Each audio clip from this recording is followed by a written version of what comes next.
मम्मा खे पप्पा राति जो वठी वियो हो कमरे में। मम्मा खे ज़ोर सां गुस्सा एॾा हुयईं ऐं न मम्मा खे ब्लैकमेल बि कंदो हो ऐं मम्मा खे शरबत तो मम्मा जे मथां हारियईं ऐं जेकी राइस पो खाए न एक्सपायर्ड मम्मा न पई खाए, हुन ज़ोर सां मुंहुं में विझी हथ विधईं ऐं खाराईं।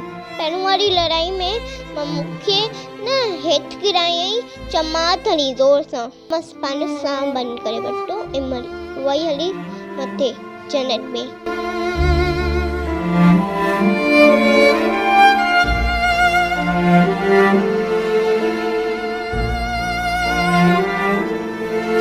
सभु चवनि था त माउ पीउ हिनखे न विहारियो।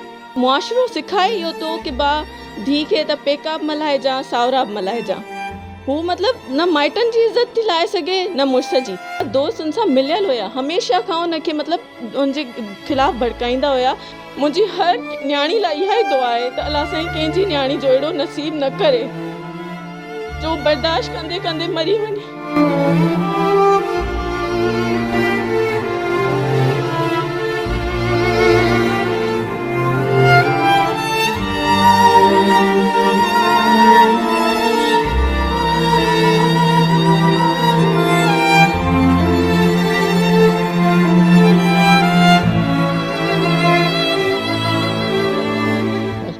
मारे छॾियो मुंहिंजी धीअ खे, ज़ुल्म करे छॾियईं, बेगुनाह मुंहिंजी तड़पाए मारियो अथई। असां हुकूमत खे इहो ई थी मां चवां त मूंखे इंसाफ़ वठी ॾिए। थाणे ते वेठो थो ऐश करे, खाए पीए थो, ॿाहिरि ॾेई था वञनिसि मानी, सभु कुझु ॾेई था वञनिसि, वेठो थो शराब पीए, सूबेदार साहब प्यारेसि थो वेठो, करोड़ रुपया जो वरितो अथई त उहो मल्हाए न पंहिंजो।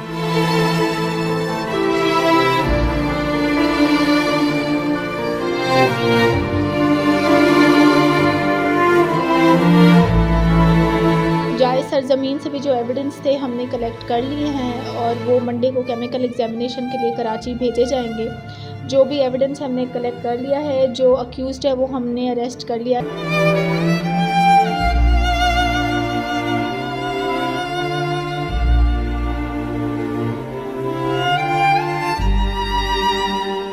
अस्सलाम वालेकुम नाज़रीन, प्रोग्राम ज़मीर की बात में आज हम हैदराबाद में मौजूद हैं।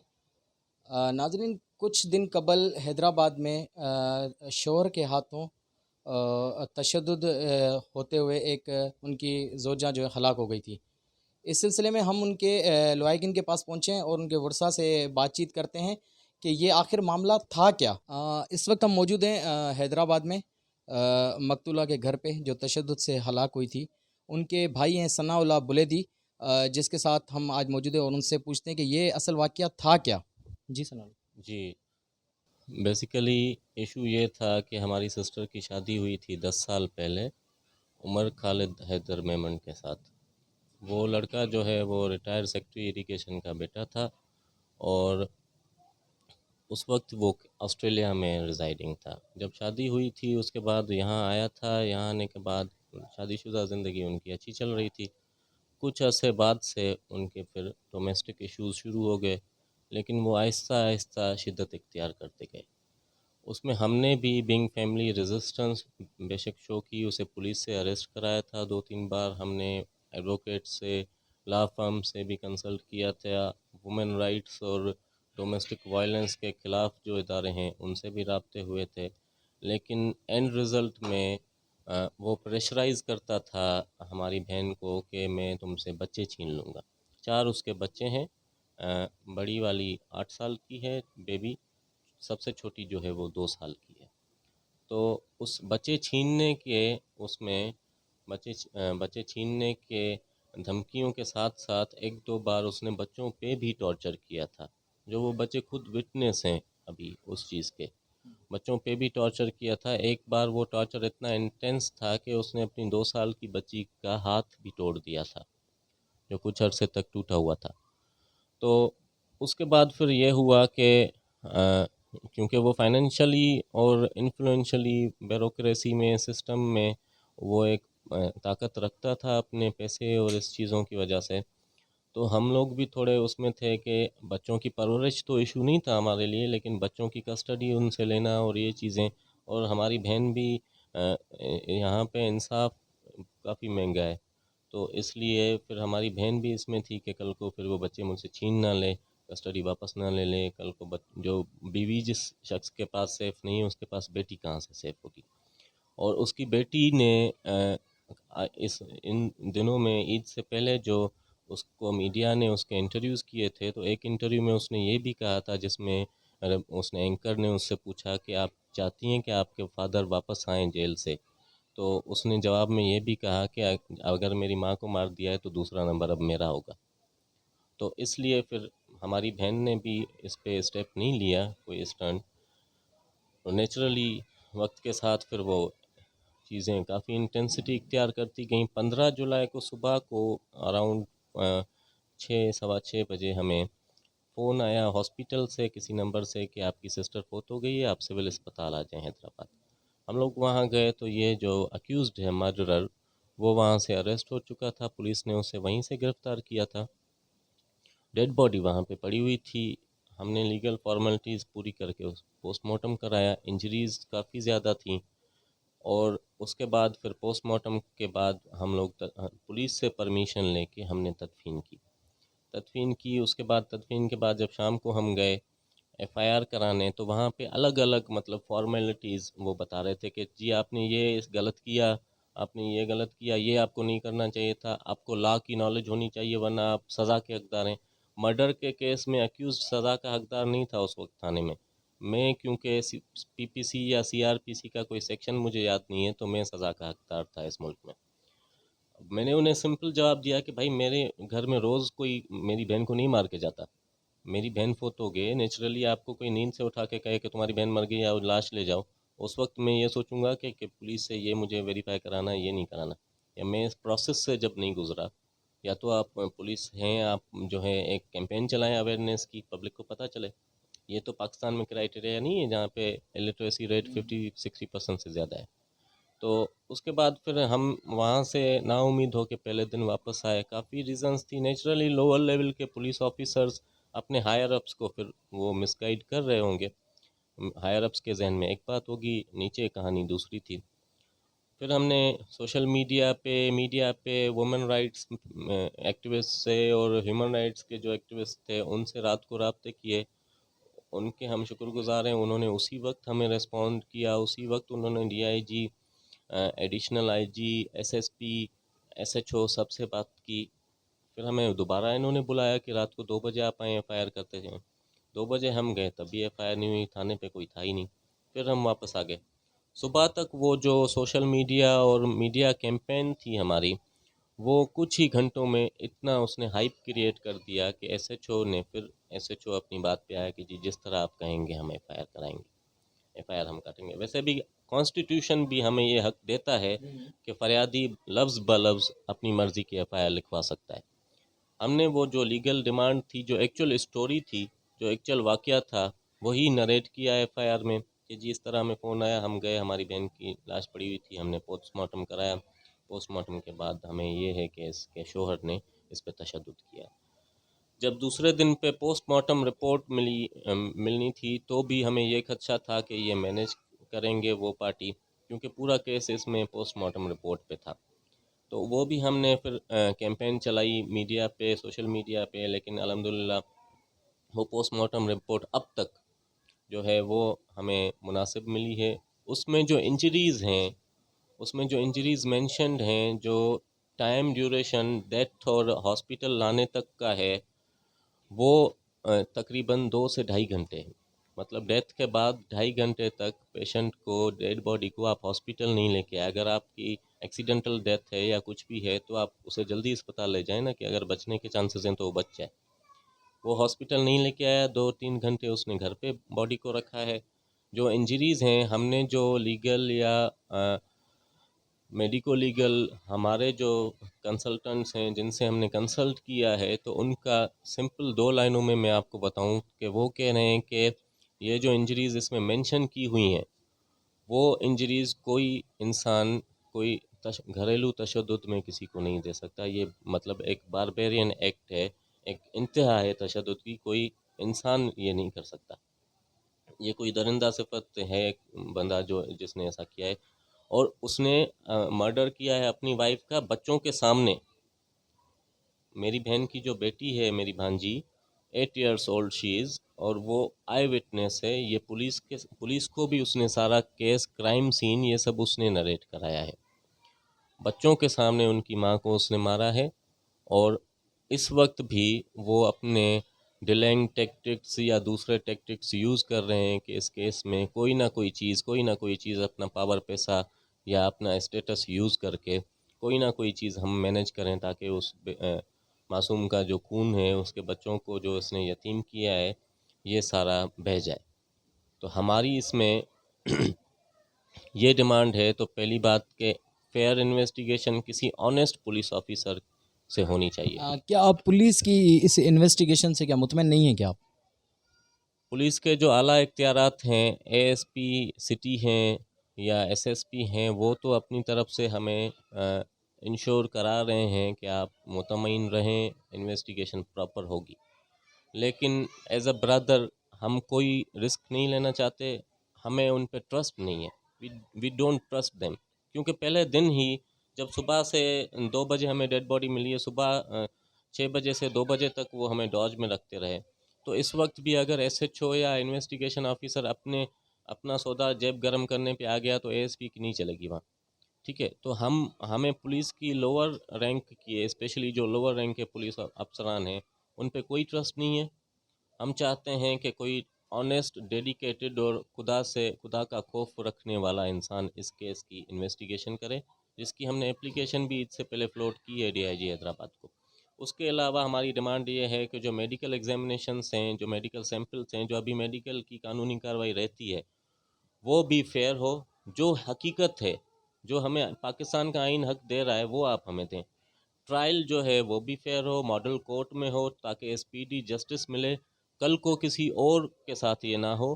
ہماری بہن کا نصیب یہ تھا, اس کی حیاتی اتنی تھی, وہ فوت ہو گئی. اس کے بچوں نے اس ایج میں یتیم ہونا تھا, وہ ہو گئے. لیکن ہم یہ نہیں چاہتے کہ کل کو کوئی اور قرۃ العین پیدا ہو.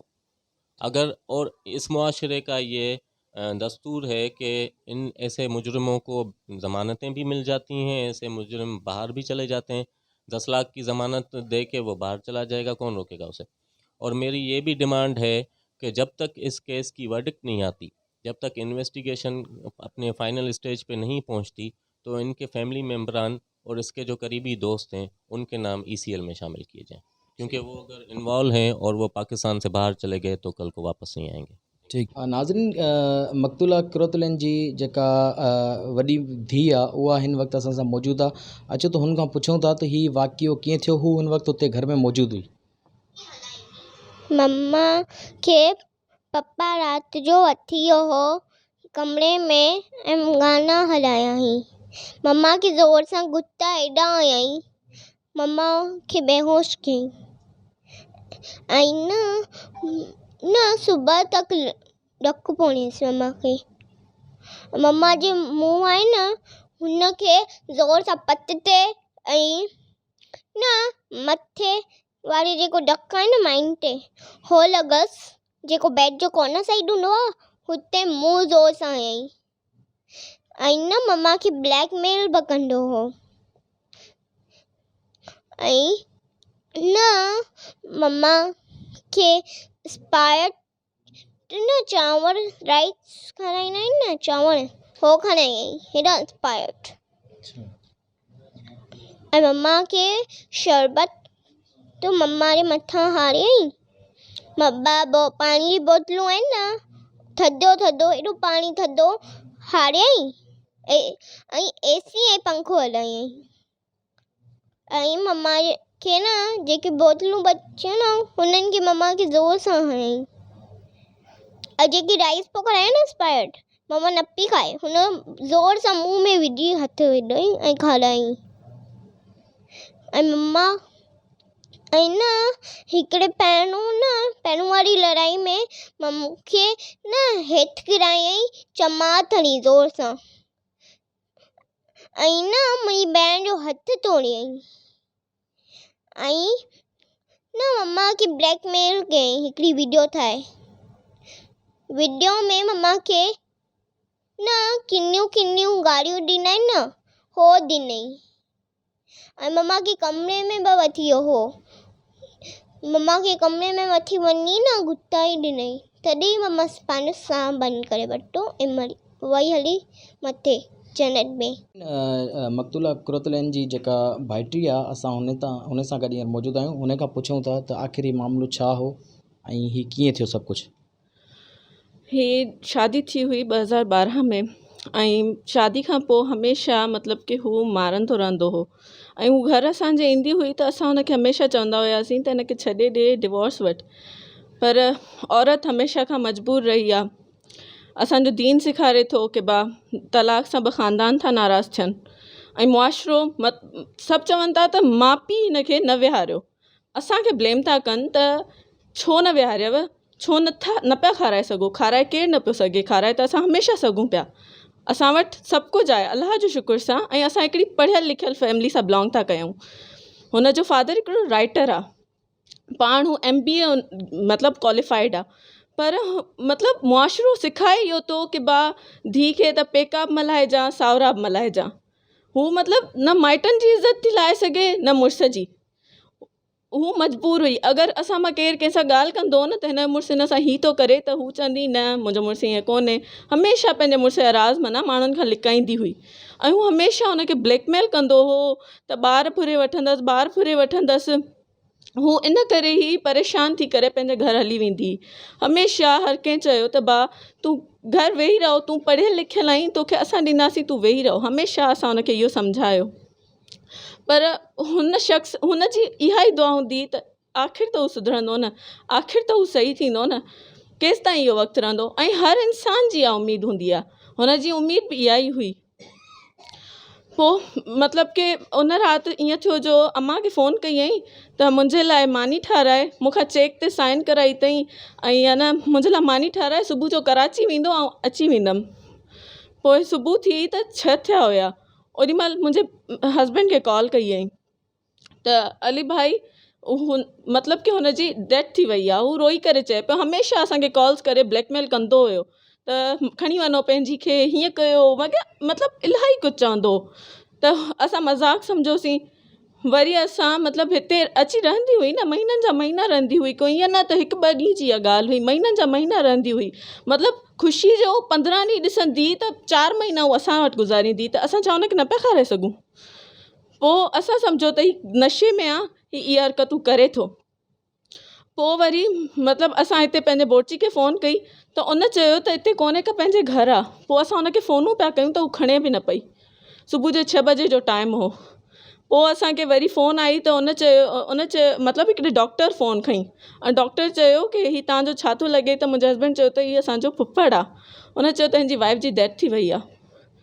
पोइ हुनखे तॾहिं बि यकीन न पियो अचे। आउं चवां पई त हीउ कूड़ थो ॻाल्हाए, हीउ हिन सां दोस्त वेठा हूंदा आहिनि, छो जो हुनजा दोस्त हुन सां मिलियल हुया। हमेशह खां हुनखे मतिलबु हुनजे ख़िलाफ़ु भड़काईंदा हुया त तूं पंहिंजी ज़ाल खे छॾे ॾे, तूं पंहिंजी ज़ाल सां ईअं कर। मतिलबु हमेशह हू दोस्तनि जे करे पंहिंजी ज़ाल सां विढ़ंदो हुयो, मारींदो हुयो, तशदुद कंदो हुयो। पोइ असांखे ईअं लॻो त दोस्त वेठो अथसि, उहो नशनि में इहो चवे थो। पोइ असां हिन नंढड़ी खे कॉल कई, असां वटि त नंबर बि न हुयो, त हिन चयो मम्मा खे अलाए छा थी वियो आहे ऐं असां हॉस्पिटल जे ॿाहिरि आहियूं। उते जेॾी महिल पहुता त 10 मिंट बि वॾा हुया, त आउं पोयां फ़ोन पई कयां बुआ जे नंबर ते त मतां खणी वठे 10 मिंट बि वॾा हुया त असांखे कॉल अची वई त हुनजी डेथ थी वई आहे। असांखे त अञा ताईं बि यकीन नथो अचे त असांजी ईअं मारे छॾियईं। हमेशह हुन एतिरी बर्दाश्त कई आहे, तव्हां हुनजा धक ॾिसो न त तव्हांजो हर कोई रोईंदो, दुनिया भर जा माण्हू रोईंदा, जंहिंजे दिलि मतिलबु उन्हनि इंसाननि वटि सची दिलि हूंदी, इंसानियत हूंदी उन्हनि में, बाक़ी अहिड़ा रहज़न कॾहिं बि न रोईंदा। असांखे इंसाफ़ थो खपे। असांजी न्याणी सां जेतिरो ज़ुल्म कयो अथई, आउं दुनिया वारनि खे इहो थी चवणु चाहियां कि सुभाणे तव्हांजी बि त न्याणियूं आहिनि न। आख़िर केसि ताईं इहो ज़ुल्म थींदो। अॼु ॾींहं ताईं इहो ॿुधो अथव त कंहिं मर्द खे ईअं मारियो वियो हुजे? कंहिं मर्द खे ईअं ज़ुल्म सां नाहे मारियो वियो, उहो बि कंहिं औरत जे हथां। हमेशह औरत ई तशद्दुद जो निशानो छो ठहंदी? छा औरत इन लाइ पैदा थी आहे? असांजे रसूलुल्लाह सल्लल्लाहु अलैहि वसल्लम उनखे वॾो मक़ाम ॾिनो हो। औरत खे पहिरीं अरब जे शहर में ईअं ई मारियो वेंदो हो न। आका सल्लल्लाहु अलैहि वसल्लम उनखे ॾिनो न इहो मान। छो अॼु असां उन्हनि सुनतुनि ते अमल नथा कयूं? उनजो पीउ अची असांजे दर ते थो चए त दुआ करणु सुनत आहे, इहा सुनत उन्हनि निभाई। माइट शादी कराइण लाइ रिश्तो खणी अचनि था, साल खां पोइ हथु कढी हलिया था वञनि, त असांजो को वास्तो न आहे, पोइ शादी छो था करायो अहिड़े जानवरनि जी? अवां केतिरे क़दुरु मुतमइन आहियो पुलिस खां ऐं हिन पूरे केस जे मामले में, ऐं अवां इंसाफ़ जी घुर कंहिंखां कयो था, हिन जे बारे में थोरो ॿुधायो। असां इमरान ख़ान खां हिन जे इंसाफ़ जी घुर था कयूं, छो जो पुलिस हुनखे पूरो प्रोटोकॉल ॾिनो आहे। तव्हां हुन शख़्स जे मुंहं ते ॾिसो, हुन जे कपिड़नि खे ॾिसो त हू सही सलामत वेठो आहे। केरु चोर चोरी थो करे, ग़रीब आहे, त उनखे सख़्तु सज़ा थी ॾिनी वञे, उनखे थाणे ते ई मारनि था। अञा हुनजे जेल वञण जो इंतज़ारु थो कयो वञे, हू सुकून सां हुते वेठो आहे। असांजी पहिरें ॾींहं ते हुननि FIR ताईं न लिखी। इहो असां सां ग़लति थियो आहे या न? असां पंहिंजी मैयत खे खणूं या असां FIR जे चकरनि में हलूं? हॉस्पिटल में आहे, सोचो त 6 बजे असांखे कॉल आई आहे, उन खां पहिरीं खां उनजी मैयत उते पई आहे। असांजे घर में मैयत 2 बजे आई आहे। इहो ग़लति आहे या न? हॉस्पिटल जी इंतिज़ामिया बि एॾी लेट। हमेशह मतिलबु असांजी नियाणियूं ईअं ई वेंदियूं। असांखे इंसाफ़ थो खपे। इहो ई माण्हू ॿुधी वठनि त अॼु असां आहियूं, सुभाणे तव्हां जूं नियाणियूं आहिनि, सुभाणे तव्हांजी नियाणियुनि सां बि कुझु थी थो सघे। सिंधी जागो, जॾहिं सभु कुझु करे था सघो, हर ॻाल्हि लाइ विड़ी था सघो, त असांजी नियाणी लाइ बि कयो। सुभाणे तव्हांजी नियाणियुनि सां अहिड़ो कुझु न थिए। मुंहिंजी हर नियाणी लाइ इहा ई दुआ आहे त अलाह साईं कंहिंजी नियाणी जो अहिड़ो नसीब न करे जो बर्दाश्त कंदे कंदे मरी वञे।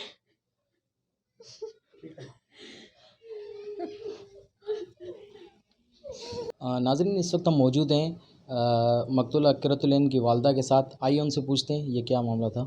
अमा ही छा हो, थोड़ा ॿुधायो इन बारे में। भाई इहो कीस करे असां सां, बसि मेमण मारे छॾियो मुंहिंजी धीअ खे, ज़ुल्म करे छॾियईं। बेगुनाह मुंहिंजी खे तड़पाए तड़पाए मारियो अथई, तड़पाए तड़पाए मुंहिंजी धीअ खे मारियो अथई। न धणी न धोकी, नंढड़ा बचड़ा मारे छॾियईं, मुंहिंजी धीअ खे ज़ुल्म करे छॾियईं। हेॾो नसूं टुटी वियूं, खाॾी टुटी वई, अखि जे निशान ठही विया, मरण घड़ी ते रत न बीठी, रत क़बर में बि हले पई। असां सां ज़ुल्म कयो अथई। असां हुकूमत खे इहो ई थी मां चवां त मूंखे इंसाफ़ वठी ॾिए। इन मुंहिंजी धीअ खे तड़पाए मारियो आहे त इन खे बि हुकूमत ईअं ई तड़पाए मारे। हुकूमत खे इहा ई मुंहिंजी दरख़्वास्त आहे। थाणे ते त वेठो थो ऐश करे, खाए पीए थो, ॿाहिरि ॾेई था वञनिसि मानी, सभु कुझु ॾेई था वञनिसि, वेठो थो शराब पीए, सूबेदार साहब प्यारेसि थो वेठो, करोड़ रुपया जो वरितो अथई त उहो मल्हाए न पंहिंजो।